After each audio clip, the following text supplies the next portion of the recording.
ঘরে থাকা উপকরণ দিয়েও যে এত সুন্দর নাস্তা রেডি করা যায় তাই এই ভিডিও দেখে খুব সহজেই বুঝতে পারবেন। বিকেলের নাস্তায় আমরা কিছু না কিছু তৈরি করি, তো খুব অল্প সময়ে এই নাস্তাটি তৈরি করে ফেলতে পারবেন। আসসালামু আলাইকুম, সবাই কেমন আছেন? সবাইকে স্বাগতম জানাচ্ছি সাহিল মমস বিডির আজকের পর্বে। আজকে আমি তৈরি করে দেখাবো খুবই অল্প সময়ে নাস্তার রেসিপি। তো এখানে আমি নিয়েছি 1.5 কাপ ময়দা, 1 চা চামচ চিনি, হাফ চা চামচ লবণ এবং 1 টেবিল চামচ তেলটাকে দিয়ে ময়দাটাকে খুব ভালো মতো মাখিয়ে নেব, যেন নাস্তাটা খুব ভালো মতো খাস্তা হয়। এই জন্য যখন এরকম মুঠ ভরে যাবে ময়দাটা, তখন বুঝতে হবে তেলটা ময়ান দেওয়া হয়ে গিয়েছে। এখন আমি সামান্য হালকা কুসুম গরম পানি দিয়ে এটাকে খামির বানিয়ে নেব। অল্প অল্প করে পানি দিয়ে খামির বানাতে হবে, তা না হলে গোলাটা পাতলা হয়ে যেতে পারে। এই তো আমার ময়দা খামির বানানো হয়ে গিয়েছে। এখন উপর দিয়ে সামান্য তেল দিয়ে ঢেকে রাখবো 20 মিনিটের জন্য। চুলায় একটা ফ্রাইং প্যান বসে দিয়েছি, তাতে দিয়ে দিয়েছি 2 টেবিল চামচ সরিষার তেল। এখন দিয়ে দিব 1 চা চামচ জিরা আর 1 চা চামচ কাঁচামরিচ কুচি, দিয়ে দিব 2 টেবিল চামচ পেঁয়াজ কুচি, দিয়ে এগুলোকে সামান্য একটু ভেজে নরম করে নেব। চুলার আঁচ মিডিয়াম টু হাইতে রেখে এখন দিয়ে দিব হাফ কাপ গাজর কুচি, হাফ কাপ টমেটো কুচি আর হাফ কাপ ক্যাপসিকাম কুচি, দিয়ে খুব ভালো মতো নাড়াচাড়া করে দেব। ভিডিওটি যদি ভালো লাগে অবশ্যই আমার চ্যানেলটিকে সাবস্ক্রাইব করে রাখবেন।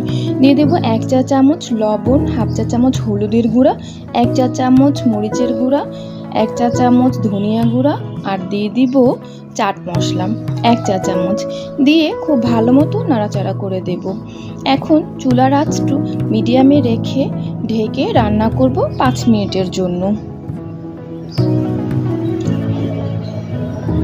5 মিনিট পর আমি ঢাকনাটা উঠিয়ে দেখলাম এটা মোটামুটি সিদ্ধ হয়ে গিয়েছে। আমার কাছে মনে হচ্ছে আরেকটু সিদ্ধ হবে, তাই আমি আরও কিছুক্ষণ ঢেকে রান্না করব। আরও 5 মিনিট ঢেকে রান্না করার পর দেখতে পাচ্ছেন আমার পুরটা একদম রেডি হয়ে গিয়েছে। এখন দিয়ে দিব গ্রেট করে রাখা আলু। আমি এখানে 2টা মাঝারি সাইজের আলুকে সিদ্ধ করে গ্রেট করে নিয়েছি। এই তো আলুটাকে খুব ভালো মতো এই মশলার সাথে ভেজে নেব মাখা মাখা করে, যেন পুরটা আরও বেশি টেস্টি হয়। আমার পুর কিন্তু একদম রেডি, চুলা থেকে নামিয়ে নিলাম।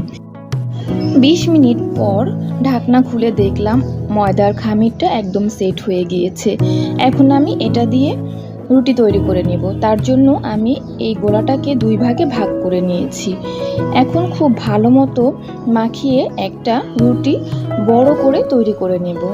তার জন্য এই গোলাটার ওপর দিয়ে দিব সামান্য ময়দা, দিয়ে এখন একটা বেলুন দিয়ে খুব সুন্দর করে, খুব বেশি মোটাও না আবার খুব বেশি পাতলাও না, এইভাবে করে একটা রুটি তৈরি করে নিব।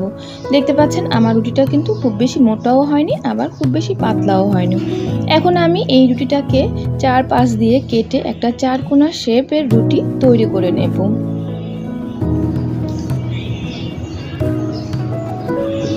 এখন এর মাঝ বরাবর কেটে নেব।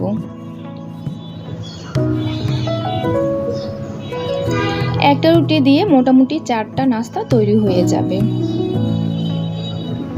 এখন এই রুটির ওপর আমি পুরটা বসিয়ে দেব।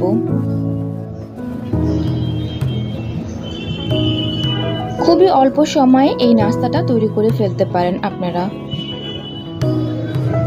এখন আমি সামান্য পরিমাণ পানি নিয়ে এক কোণায় মাখিয়ে নেব। এখন ওই এক কোণা ধরে টেনে এনে সামনের দিকে লাগিয়ে দেব খুব ভালো মতো। এখন একটা ছুরির সাহায্যে একটু ডিজাইন করে নেব। আপনারা দেখেই বুঝে নেবেন আমি কিভাবে ডিজাইনটা করছি। এখন ওইটাকে এনে আরেক কোণায় খুব ভালো মতো লাগিয়ে দেব, যেন ভাজতে গেলে খুলে না যায়। এখন একটা কাঁটা চামচ দিয়ে এর 2 পাশটা একটু ডিজাইন করে নেব। এই তো হয়ে গিয়েছে আমার একটা নাস্তা। এখন একটা কড়াইতে আমি পর্যাপ্ত পরিমাণে তেল বসিয়ে দিয়েছি। তেলটা হালকা গরম হলে ছেড়ে দেব আমি নাস্তাগুলো। এই নাস্তাগুলোকে আমি মিডিয়াম টু লো হিটে খুব ভালো মতো মচমচে করে ভেজে নেব। যখন আমার মনের মতো একটা কালার চলে আসবে তখন আমি এগুলোকে নামিয়ে নেব। দেখতে পাচ্ছেন কালারটা কিন্তু খুব সুন্দর হয়েছে। নাস্তাগুলো খেতে কিন্তু অসাধারণ। বিকেলবেলা এইরকম একটা মজাদার নাস্তা হলে তো পুরো বিকেলবেলাটাই জমে যাবে। এই তো আমার নাস্তাটা একদম রেডি। এতক্ষণ ভিডিওটি দেখার জন্য সবাইকে ধন্যবাদ। সবাই ভালো থাকবেন, সুস্থ থাকবেন। আমি একটা ভেঙে দেখাচ্ছি। ভেতরটা পুরে ভরা আর উপরটা মচমচে, খেতে কিন্তু দারুণ হয়েছে। বাসায় অবশ্যই ট্রাই